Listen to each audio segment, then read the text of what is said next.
Salut à tous, petite vidéo du samedi matin. Je voulais vous montrer, je suis en train de faire du travail du sol. Alors d'habitude quand vous me voyez avec le tracteur en faisant du travail du sol, j'ai le tracteur 3 roues. Donc là j'ai essayé de monter les intercepts, juste les intercepts mécaniques sur le tracteur 4 roues. Alors déjà qu'est-ce que c'est les intercepts mécaniques? Eh bien c'est les lames qui vont rentrer dans les quelques premiers centimètres du sol. Il fonctionne avec un ressort et c'est tout simple, et quand le pied de vigne qui va se trouver à peu près ici va creuser la lame, elle va s'effacer, voilà, comme ceci, et permettre de retirer les herbes qui en surface.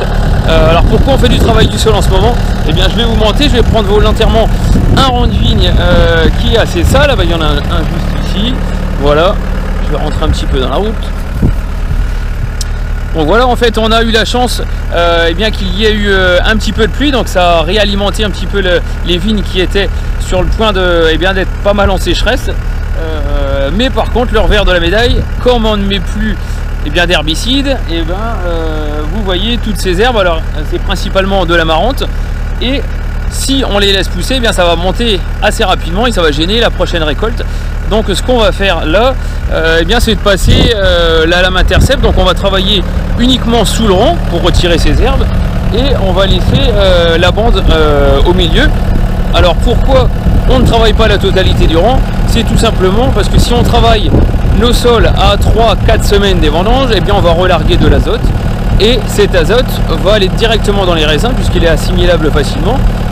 Il y aura des foyers de pourriture. Donc voilà, par contre si on laisse cette bande enherbée, ça va capter un maximum d'azote et d'en éviter qu'il soit assimilable par la plante. Alors on va aller dans un rang de vigne qui est fait. Voilà.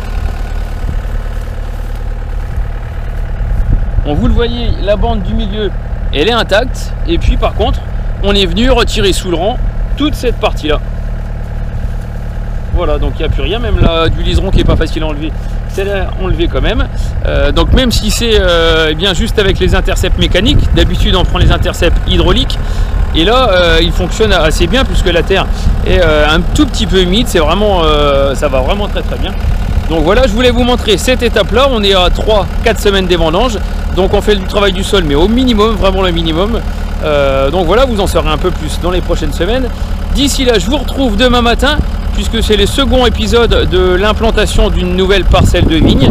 Vous verrez demain la plantation, la mise en terre des plants proprement dit. Donc voilà, d'ici là je vous souhaite une bonne journée et je vous dis à demain. Salut!